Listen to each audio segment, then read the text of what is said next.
Je ne sais pas quand tout a commencé.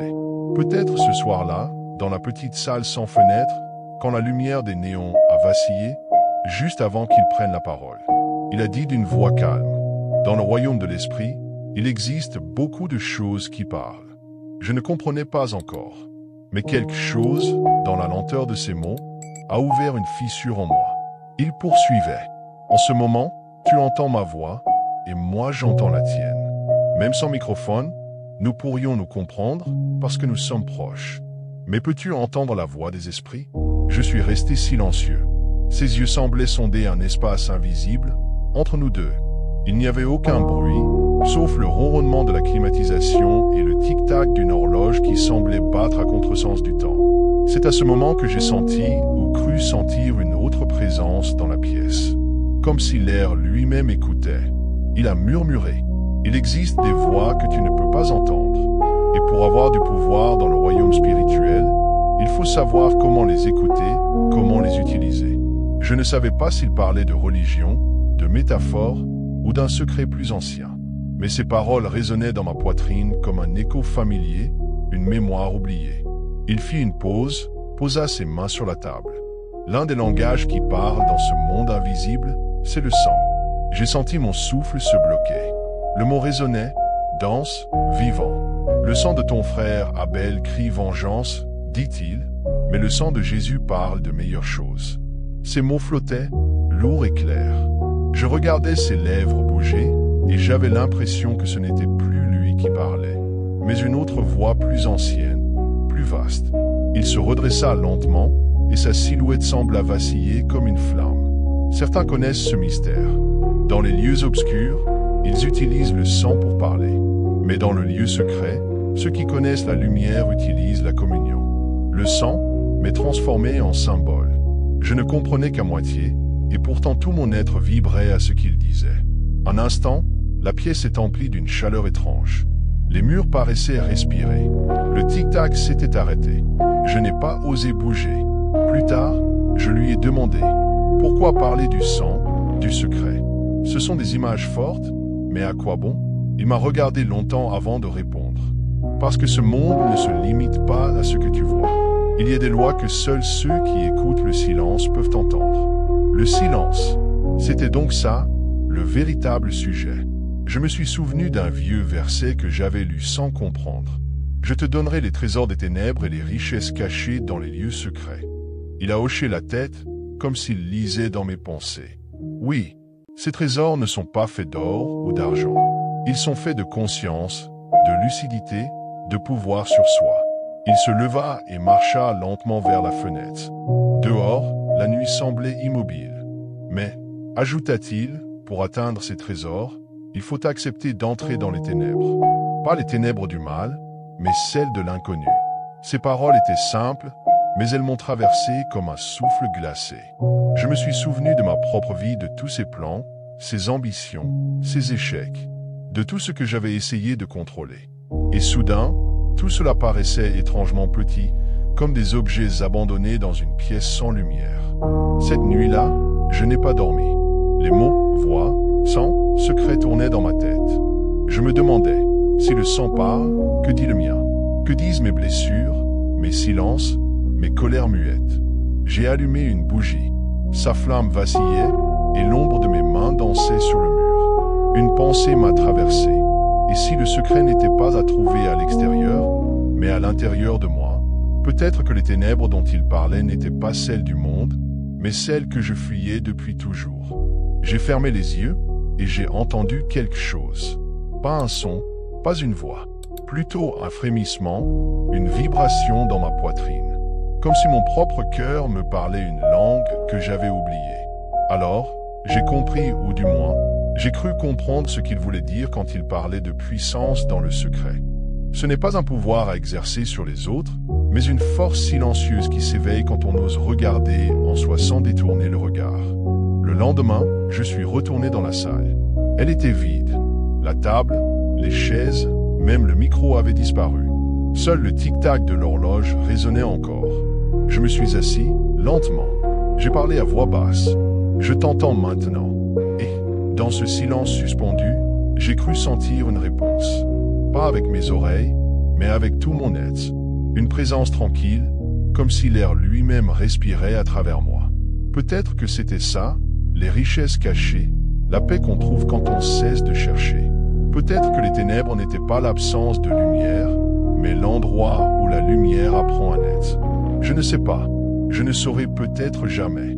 Mais depuis ce jour, quand le monde se tait, j'entends encore sa voix ou la mienne me murmurer. Dans le royaume de l'esprit, il existe beaucoup de choses qui parlent. Mais seules les âmes éveillées savent écouter. Je me souviens de sa voix grave, calme, presque fatiguée. Il parlait comme s'il revenait d'un long voyage dont il ne voulait pas tout raconter. L'argent, disait-il, est un esprit. Il a une âme, et il habite un corps. J'ai souri, pensant à une métaphore. Mais il ne souriait pas. Ses yeux, eux, semblaient regarder ailleurs vers une ligne invisible, au-delà du mur. L'argent, continua-t-il, est une richesse cachée. Ce n'est pas qu'une monnaie. C'est une substance spirituelle. Et pour y accéder, il faut voyager. Voyager. J'ai répété le mot sans comprendre. Quitter l'endroit où tu es pour te rendre là où il se trouve. Car l'argent habite dans les lieux secrets. Il se leva, alla vers la fenêtre. Le jour tombait. Un rayon orangé traversait la pièce et dessinait une croix pâle sur le sol. Tu vois, dit-il en désignant le sol, tu marches sur du sable. Mais dessous, il y a de l'or. Tu respires l'air, mais sous terre, il y a de l'eau. Et plus profond encore, du pétrole. Tu dois creuser pour te connecter à certaines choses. Je n'ai rien répondu. Son ton me troublait. Tout ce qu'il disait semblait simple, mais derrière chaque phrase se cachait quelque chose d'immense, presque inquiétant. Il s'assit de nouveau, les mains jointes. C'est ça, le voyage vers le lieu secret, descendre. Descendre dans la connaissance, dans la révélation. C'est là que tu deviens capable d'attirer les richesses que tu attends. Il se tut un moment, puis reprit. Dans le royaume de l'esprit, il y a beaucoup de choses qui parlent. Par exemple, toi et moi, nous nous entendons, même sans micro. Mais peux-tu entendre la voix des esprits? Je sentis un frisson me traverser. Il parlait comme si ce monde invisible était aussi réel que l'air que je respirais. Il prit une profonde inspiration. Il y a des voix que tu ne peux pas entendre parce que tu n'es pas sur la bonne fréquence. La radio est ici, la télévision aussi, mais sans réglage, elle reste muette. Il en est de même du monde spirituel. Il parle, mais rares sont ceux qui savent écouter. Son regard s'assombrit. Et pour écouter ses voix, il faut connaître le secret. C'est pourquoi les sages d'autrefois cherchaient le conseil secret. Certains y entraient par la lumière, d'autres par les ténèbres. Je me penchai en avant, fasciné. Et quelle est la différence? Il sourit, lentement, comme s'il attendait cette question depuis longtemps. Dans les lieux obscurs, on apprend à manipuler la matière vivante, le sang. Parce que le sang parle. C'est une voix dans le royaume spirituel. Je restai figé. Il parlait maintenant d'un ton bas, presque chuchoté, comme s'il révélait un interdit. C'est pour cela que certains vont vers le conseil secret du monde. Ils versent le sang pour ouvrir des portes. Poulet, chèvre, puis homme. Ils montent en grade. À chaque sacrifice, une voie s'ouvre. Je sentis mon ventre se nouer. Mais cela, ajouta-t-il, s'enlise dans les ténèbres. Ils pensent maîtriser le mystère, alors qu'ils se perdent dans le mensonge. Il ferma les yeux un instant, comme s'il voyait des images qu'il préférait taire. Puis il reprit plus doucement. Nous passons par le lieu secret. Là, le sang n'est pas versé pour tuer, mais pour unir. Le symbole du corps et du sang du Christ. Une autre loi, une autre fréquence. Il posa une main sur sa poitrine. Le sang est un actif spirituel. Quand tu travailles, que tu sues, que tu donnes ton énergie, ton argent devient ton sang. Et quand tu sèmes, quand tu offres avec sacrifice, tu verses une part de ce sang symbolique. Tu déclenches quelque chose dans l'invisible. Je restai silencieux. Tout cela me semblait à la fois fou et étrangement vrai. Ces mots avaient le goût du mystère et de la logique entremêlée. Il se leva de nouveau, marcha lentement. Voilà ce que sont les trésors des ténèbres, dit-il. Des richesses enfouies qu'il faut éclairer de l'intérieur. Et les richesses cachées des lieux secrets, ce sont les révélations que seul un cœur pur peut recevoir. Je l'observais. L'ombre avait avalé la lumière. On n'entendait plus que le bruit d'un néon qui grésillait. Mais alors, murmurai-je, comment savoir dans quel camp on se trouve? Dans le conseil secret ou dans le lieu secret? Il se tourna vers moi, et pendant une seconde, j'eus l'impression que ses yeux ne reflétaient plus la lumière, mais l'absorbaient. Le lieu où ton cœur parle révèle le royaume que tu sers. Un silence immense s'installa. Puis il ajouta, il y a deux voies, Babylone ou l'Alliance. Le conseil secret du monde ou le lieu secret de Dieu. Ces mots sont tombés comme une sentence. Je ne savais plus si je devais avoir peur ou me sentir appelé. Je suis sorti dans la nuit. Le vent soufflait chaud, lourd, presque vivant. J'avais l'impression qu'il charriait des murmures. En marchant, je repensais à tout ce qu'il avait dit, le sang, le secret, la voix. Et soudain, j'ai compris. Le secret, ce n'était pas une salle cachée ni un rituel interdit. C'était un espace intérieur, une profondeur où tout devient vrai. Le lieu secret n'était pas un endroit, c'était un état. Je me suis arrêté. Le vent s'était tu. Et dans ce silence parfait, j'ai cru entendre quelque chose. Pas une voix extérieure, mais un souffle venu de l'intérieur de moi. Un mot simple, clair. Creuse. Alors j'ai su. Ce qu'il appelait voyager vers le lieu secret, c'était apprendre à descendre en soi-même. Et ce qu'il nommait trésor des ténèbres, c'était la lumière qu'on découvre quand on ose regarder sa propre ombre s'enfuir. Depuis ce soir-là, je n'ai plus revu cet homme. Mais parfois, la nuit, quand tout dort, il me semble encore entendre sa voix. L'argent est une âme. Le sang parle. Et celui qui écoute le silence trouve les clés du monde invisible. Je ne sais toujours pas ce qu'il était, un maître, un faux ou un messager. Mais une chose est sûre. Je ne marche plus sur le sable sans penser à l'or qui sommeille dessous. Je me souviens du jour où tout a commencé par une simple question. Et si ma pauvreté n'était pas une absence d'argent, mais une lenteur de voyage? Cette idée me frappa comme une révélation silencieuse, un murmure que seul l'intérieur pouvait entendre. J'étais assis face à un homme dont les yeux semblaient voir plus loin que la chair, plus loin que le temps. Il ne parlait pas fort, mais ses mots avaient le poids d'un vent ancien. Devenir riche, disait-il, c'est voyager. Voyager. Ce mot, je le connaissais trop bien. J'avais déjà traversé des routes poussiéreuses, des villes étrangères, des années entières à courir après quelque chose que je ne parvenais pas à nommer. Mais jamais je n'avais pensé que l'argent ou ce qu'il représentait puisse être une destination spirituelle. Il traça 2 points invisibles dans l'air. Voici ton point A, ton présent. Et là-bas, ton point B, ta destination. Entre les deux, il y a le fossé. Je le regardais, intrigué.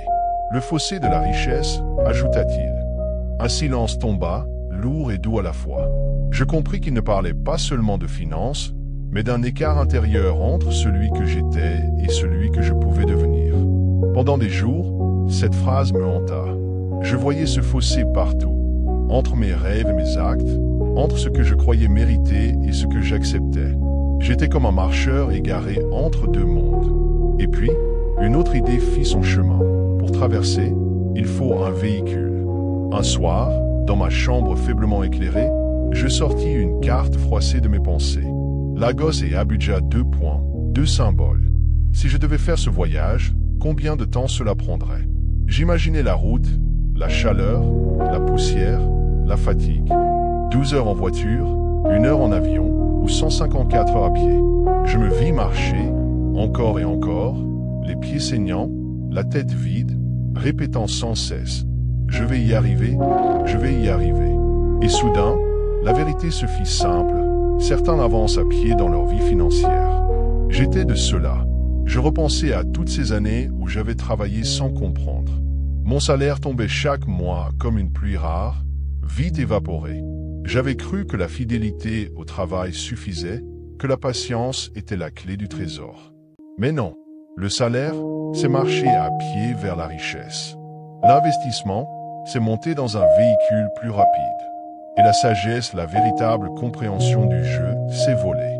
Le problème, murmura la voix en moi, ce n'est pas ton effort, c'est ton moyen de transport. Je restai longtemps avec cette pensée. Elle me brûlait doucement. Tout dans la vie semblait régi par la vitesse du véhicule qu'on choisit, pas seulement l'argent, mais la connaissance, la paix, l'amour. Certains rampent vers eux, d'autres courent. Quelques rares volent. Une nuit, je fis un rêve. Je marchais sur une route infinie, bordée d'ombres silencieuses.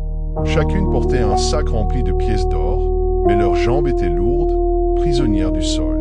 Plus loin, un train passait, rapide comme une comète, transportant ceux qui avaient compris. Je voulus courir vers lui, mais quelque chose me retenait. Mes pieds étaient collés à la terre. Alors une voix sortit du vent. Le fossé ne se franchit pas par la marche. Il se franchit par la transformation du voyageur. Je me réveillai en sursaut. Le message était clair. Avant de changer de véhicule, je devais changer d'esprit. Depuis, je regarde le monde autrement. Je vois des hommes et des femmes qui travaillent sans relâche, croyant avancer, alors qu'ils tournent en rond sur le même sentier. Ils marchent à pied avec la fierté des pèlerins, mais sans savoir que d'autres voyagent dans le ciel. Certains se plaignent de leur lenteur, d'autres s'enorgueillissent de leur endurance. Moi, j'ai compris que la lenteur peut être une prison dorée.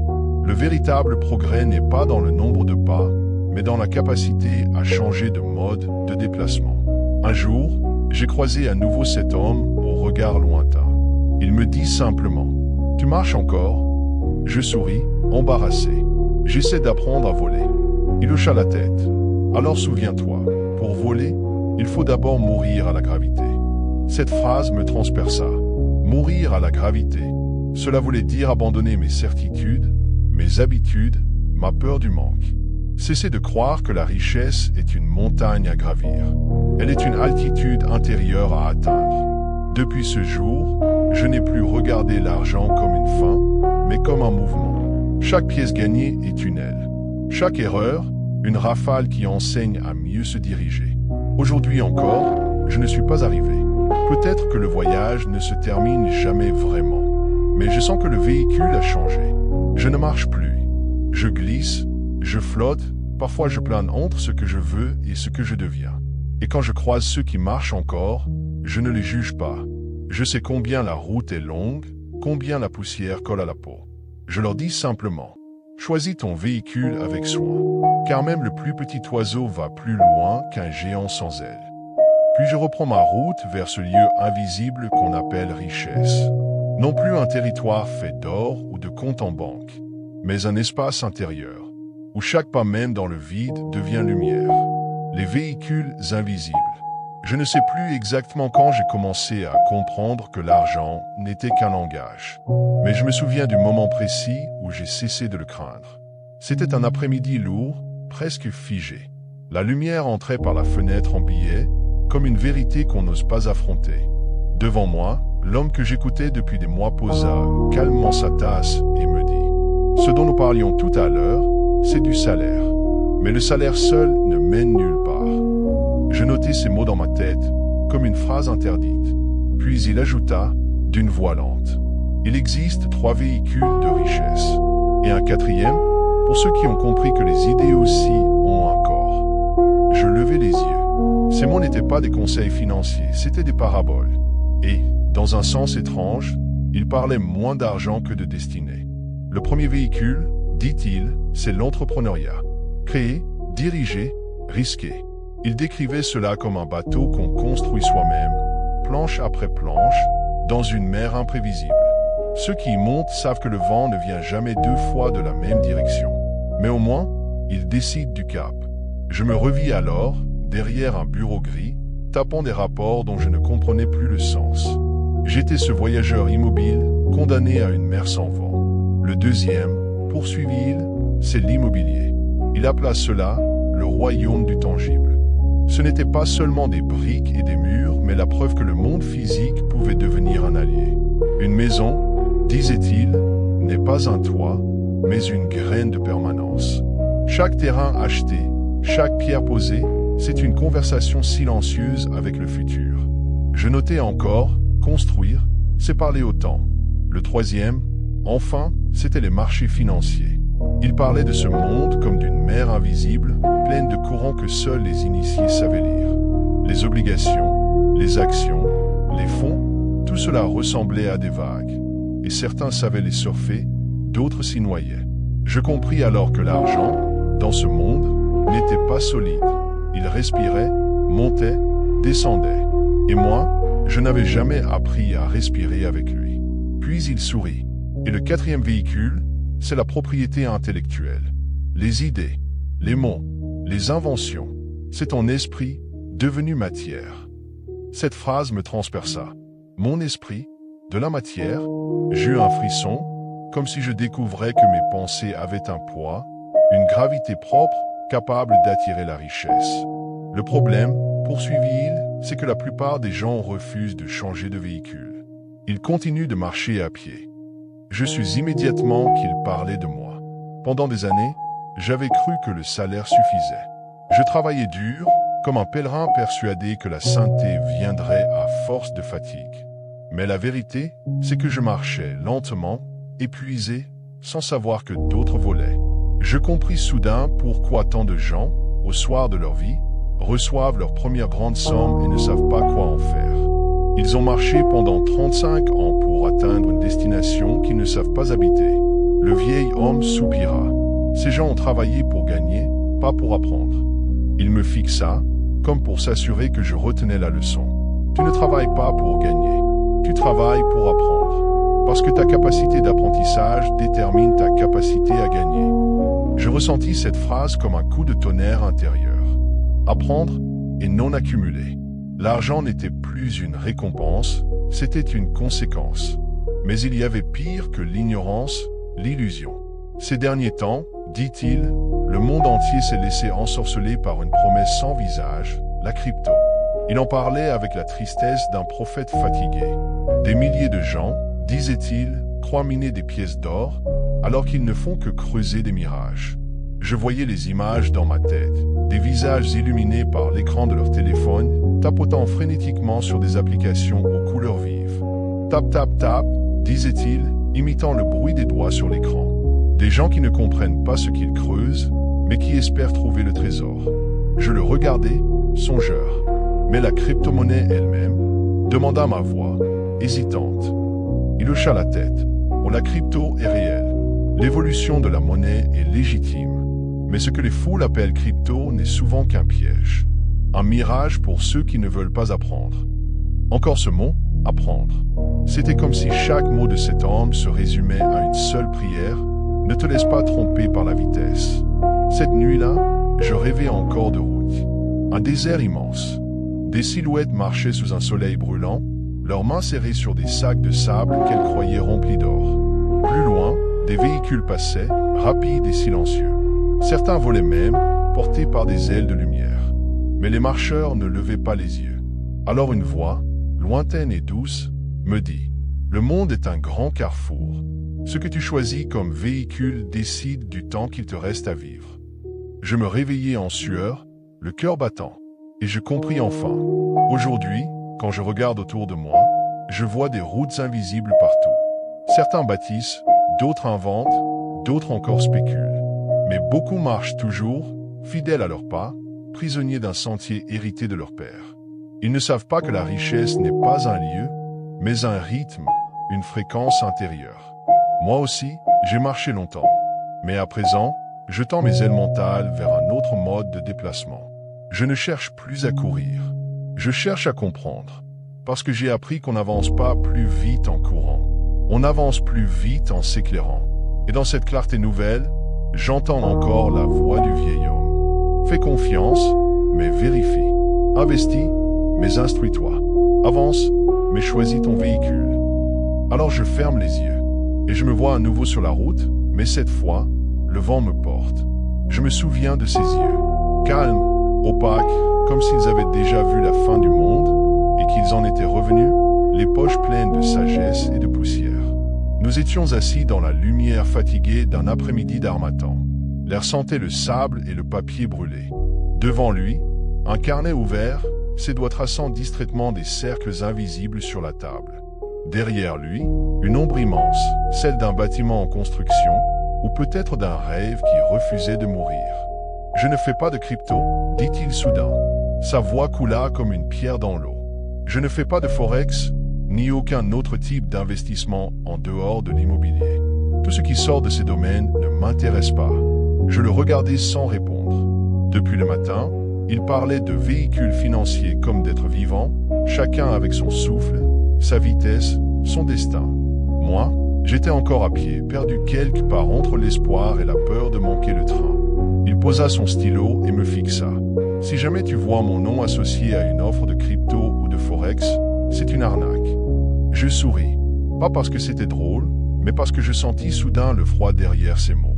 Il n'avertissait pas seulement contre les escrocs du dehors, il parlait de ce qu'on porte en soi, ces voix qui nous promettent de devenir riches sans devenir sages. « Mais toi, reprit-il, tu es jeune. Tu peux te tromper, pleurer 3 ans, puis te relever. Avant 30 ans, on a encore le temps de mourir plusieurs fois. » Je notai cette phrase dans ma tête. Elle résonna comme une prière à rebours. Était-ce cela, vivre, tomber et renaître jusqu'à comprendre la valeur du sol qu'on foule? Il raconta alors l'histoire d'un de ses élèves. Un homme brillant qui avait gagné plus de 400 000 $ en 3 ans de crypto et de forex. Il avait acheté 4 voitures en une journée, dit-il en souriant amèrement. Mais pas une seule maison, pas une seule pierre qui puisse parler de lui après sa mort. Je voyais la scène, les phares des voitures scintillant dans la nuit, comme des promesses éphémères, l'argent qui brûle dans les mains, et l'écho d'une joie creuse, dévorée par la vitesse. Quand il m'a écouté, continua-t-il, il a compris. Il a regardé sa femme, et ils ont su qu'ils avaient été insensés. Il marqua une pause. S'il avait mis ne serait-ce que 300 000 $ dans l'immobilier, il aurait bâti un domaine. 10 bungalows, 5 duplex, une rivière de loyers qui coulerait encore, même quand il dort. Mais il recommence tout à zéro aujourd'hui. Je sentis un pincement, pas pour l'homme inconnu, mais pour moi-même. Car je savais ce que c'était, recommencer à zéro, quand tout ce qu'on croyait solide se révèle poussière. Il reprit, la voix plus douce. Chacun doit trouver sa voie. Nous, les anciens, nous restons dans ce que nous connaissons. Vous, les jeunes, vous aimez la crypto, les promesses rapides. Ce n'est pas mauvais, mais sache seulement dans quelle direction tu marches. Un silence se fit. Le vent souleva un papier sur le sol, et je crus y voir le mot propriété. Peut-être un signe, peut-être rien.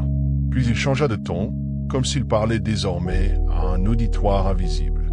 Il évoqua des parcelles diaspora plo, des terrains clôturés, gardés, presque sacrés, des appartements Madiba où la lumière ne s'éteint jamais, des sommets d'argent et de connaissances, des programmes de mentorat éternel. Ces mots flottaient dans l'air, entre la promesse et la prière. Je l'écoutais, fasciné, mais quelque chose me troublait. Ce qu'il vendait n'était pas seulement de la terre, c'était une part d'éternité. Une façon de se sauver du néant en inscrivant son nom sur un titre foncier. Pourtant, au fond, je me demandais, que vaut une maison bâtie sur la peur de manquer? Que vaut une richesse qui n'apprend pas à perdre? Quand il prononça les mots, « Continue d'apprendre, ne t'arrête jamais », j'eus envie de lui demander. Apprendre quoi? À bâtir des murs ou à écouter le vent? Mais je ne dis rien. Je le laissai parler, annoncer le prochain sommet, inviter les âmes à s'inscrire. Sa voix se perdit peu à peu, recouverte par le bourdonnement du soir.